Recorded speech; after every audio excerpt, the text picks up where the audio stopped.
This is one of the strangest clips from right-wing media from the reaction to the Derek Chauvin verdict. Tucker Carlson had an apparent psychotic break during a segment last night with a former New York City corrections officer, during which Tucker started maniacally laughing in a way that was reminiscent of Jack Nicholson's Joker from the Batman movie, and then abruptly ended the segment and kicked the guest off of his show. And much of what Tucker does on his program in general appears to be acting. And Fox News lawyers have even said Tucker does entertainment. He's not like literal news. But something about this segment strikes me as the real Tucker. Tucker seemingly unhinged. Let's take a look at the clip. Tucker's interviewing Ed Gavin, former New York City corrections officer. The former corrections officer said, listen, Derek Chauvin used excessive force on George Floyd. Tucker Carlson just loses it. Look at this. The scene. I just think that it was excessive and it shouldn't happen. And what I'd like to say, the guy who did it looks like he's going to spend the rest of his life in prison. So I'm kind of more worried about the rest of the country, which, thanks to police inaction, in case you haven't noticed, is like boarded up. So that's more my concern. But I appreciate you coming on. Ed Gavin, thank you. Nope, done. Thank you.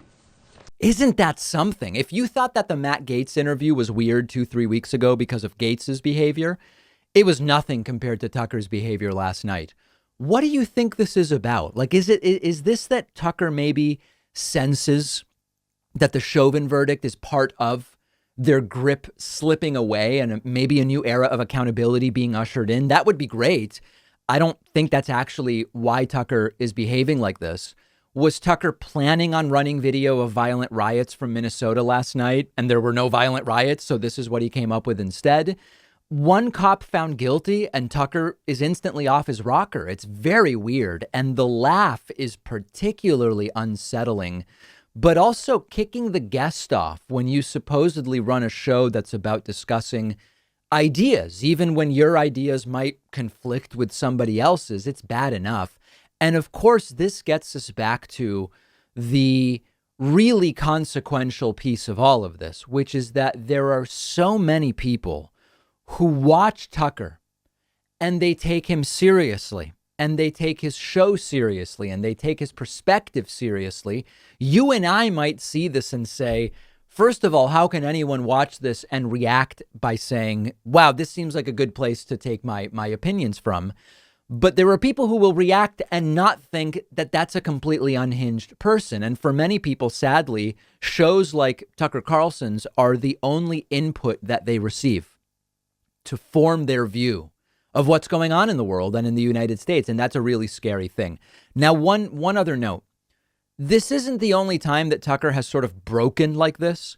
There was that incident, it feels like it was maybe a year and a half to 2 years ago, when Dutch historian Rutger Bregman, who's been a guest on this show, you can check out my interview with Rutger on our YouTube channel. Rutger Bregman was interviewed by Tucker.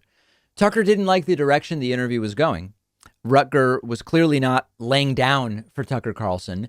Tucker went nuts attacking Rutger Bregman, swearing at him, and then refused to air the interview. We only found out about it because fortunately there was a recording that was released, so we were able to see it. But between that and Tucker's reportedly losing it at his own country club on an employee or some other guest, you can look that story up. My sense is that the 20 seconds I played for you here of Tucker both furious with his guest and laughing maniacally in a way that seems completely divorced from reality, that I believe is the real Tucker. That I think is the closest we get to the real Tucker because it matches the Tucker that we saw in what Tucker hoped would be an unaired interview with Rutger Bregman. And it's the same Tucker that is described in his country club outburst. I think that's the real Tucker. Let me know what you think.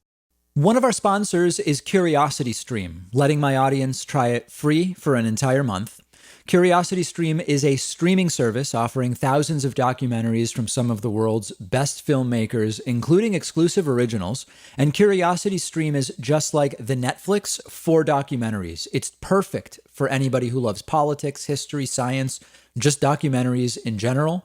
I've been watching a ton of CuriosityStream. I can watch on my TV, my phone, my tablet. And one of the first things I noticed about CuriosityStream is that these are high quality documentaries, not the cheap documentaries on many other streaming services. I've noticed CuriosityStream has the biggest and newest titles from the most respected documentary filmmakers. My favorite so far has been What is Reality by David Eagleman. I've read his books and the documentary is fantastic.